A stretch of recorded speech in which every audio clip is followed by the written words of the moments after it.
മഞ്ചേരി ശ്രീകൃഷ്ണ ക്ഷേത്രത്തിൽ പുനരുദ്ധാരണ പ്രവർത്തികൾക്ക് തുടക്കമായി. ഈ വർഷം ഏപ്രിൽ മാസത്തോടുകൂടി നവീകരണ കലശവും പുനഃപ്രതിഷ്ഠയും നടത്തുമെന്ന് ക്ഷേത്രം ഭാരവാഹികൾ അറിയിച്ചു.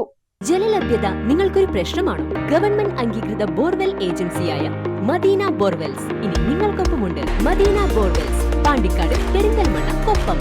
കൊച്ചുഗുരുവായൂർ എന്നറിയപ്പെടുന്ന മഞ്ചേരിയിലെ ശ്രീകൃഷ്ണ ക്ഷേത്രത്തിൽ വെച്ച് നടന്ന പ്രശ്നവിധി പ്രകാരം ക്ഷേത്ര പുനരുദ്ധാരണ പ്രവർത്തികൾ ആരംഭിച്ചു. നവീകരണ യജ്ഞത്തിന്റെ ഭാഗമായി കഴിഞ്ഞ വർഷം ഈ ക്ഷേത്രത്തിലുണ്ടായ ഈ ക്ഷേത്ര പരിസരങ്ങളിലുണ്ടായ ദോഷ പരിഹാര കർമ്മങ്ങളും പൂജകളും നടത്തി ക്ഷേത്രത്തിന്റെ മുഴുവൻ നവീകരണ യജ്ഞത്തിന് തുടക്കം കുറിച്ചിരിക്കുകയാണ്. അതിന്റെ ശ്രീകോവിൽ, അതുപോലെ തന്നെ അതിന്റെ നമസ്കാര മണ്ഡപം എന്നിവയുടെ ദാരു വർക്ക് ചെയ്യുന്ന ഒരു ആചാര്യനാണ്.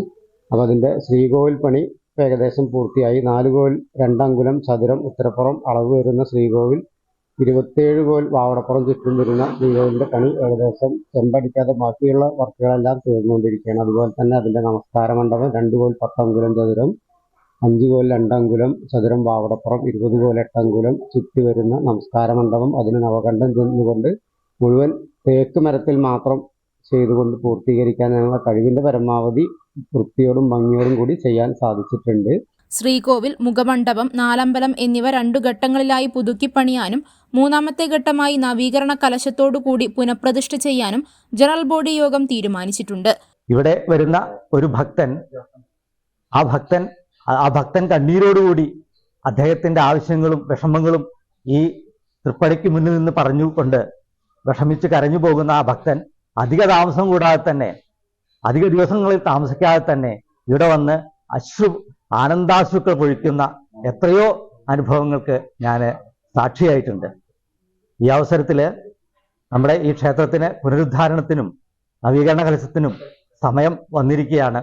ഒരു മനുഷ്യായുസ്സിൽ ഇത്തരം സാഹചര്യങ്ങൾക്ക് നമ്മൾ പാത്രീഭൂതരാവുക, നമുക്കതിനൊരു പങ്കാളിത്തം ഉണ്ടാവാൻ സാധിക്കുക എന്നത് വളരെ മഹത്വമുള്ള കാര്യമാണ് എന്ന് പറയപ്പെടുന്നു. ഈ അവസരത്തിൽ ഇവിടെ വന്ന ഓരോ ഭക്തരും അവരുടെ ഇത് എൻ്റെ ക്ഷേത്രമാണ്, ഇത് എൻ്റെ കൃഷ്ണനാണ് എന്ന ഭാവനയോട് കൂടിയിട്ട് ഈ ഉദ്യമം വളരെയധികം വിജയിപ്പിക്കണേന് എല്ലാവരും സഹകരിക്കണമെന്ന് ഈ അവസരത്തിൽ ഞാൻ വിനീതമായി അഭ്യർത്ഥിക്കുന്നു. നമ്മളെ സംബന്ധിച്ചിടത്തോളം ഈ ക്ഷേത്രത്തിന്റെ പുരോഗതിയാണ് മഞ്ചേരിയിലെ മുഴുവൻ ജനങ്ങളുടെയും പുരോഗതി എന്ന് വിശ്വസിക്കുന്ന ഞങ്ങളെ സംബന്ധിച്ചിടത്തോളം ഇതിന്റെ പ്രവൃത്തി വിഷു ദിനത്തോടുകൂടി പൂർത്തീകരിക്കുവാനും അതിനുശേഷം കലശാദി കർമ്മങ്ങൾ നടത്തുവാനുമാണ് ഉദ്ദേശിക്കുന്നത്. എല്ലാ ഭക്തജനങ്ങളുടെയും അകമഴിഞ്ഞ സഹകരണം ഞങ്ങൾക്ക് ഇതിനുണ്ടായിട്ടുണ്ട്.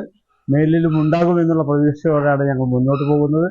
സ്പോൺസർഷിപ്പിലൂടെ തുക കണ്ടെത്തിയാണ് നവീകരണം ചെയ്യാൻ ഉദ്ദേശിക്കുന്നതെന്നും ഏകദേശം 75 ലക്ഷത്തോളമാണ് ചിലവ് പ്രതീക്ഷിക്കുന്നത് എന്നും ക്ഷേത്രം ഭാരവാഹികൾ പറഞ്ഞു.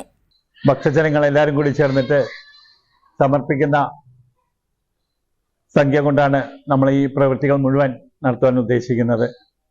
ഇതുവരെ ഭഗവാന്റെ അനുഗ്രഹം കൊണ്ട് ഒരു ബുദ്ധിമുട്ട് വന്നിട്ടില്ല. ഏകദേശം 75 ലക്ഷത്തോളം മൊത്തം ചെലവ് പ്രതീക്ഷിക്കുന്ന ഈ യജ്ഞം അതിൻ്റെ പ്രാഥമിക ഘട്ടം മാത്രമേ കഴിഞ്ഞിട്ടുള്ളൂ. ഇനിയും ഏകദേശം ഒരു 60 ലക്ഷത്തിലും രൂപയോളം നമുക്ക് ഇനി ആവശ്യമുണ്ട് ഈ യജ്ഞം പൂർത്തീകരിക്കുവാൻ.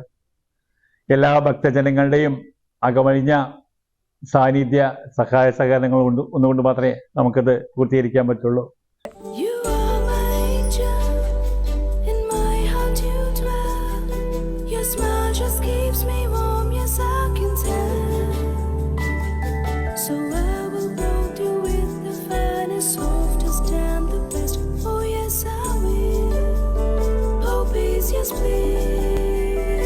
Poppies, the way we love, the way we care.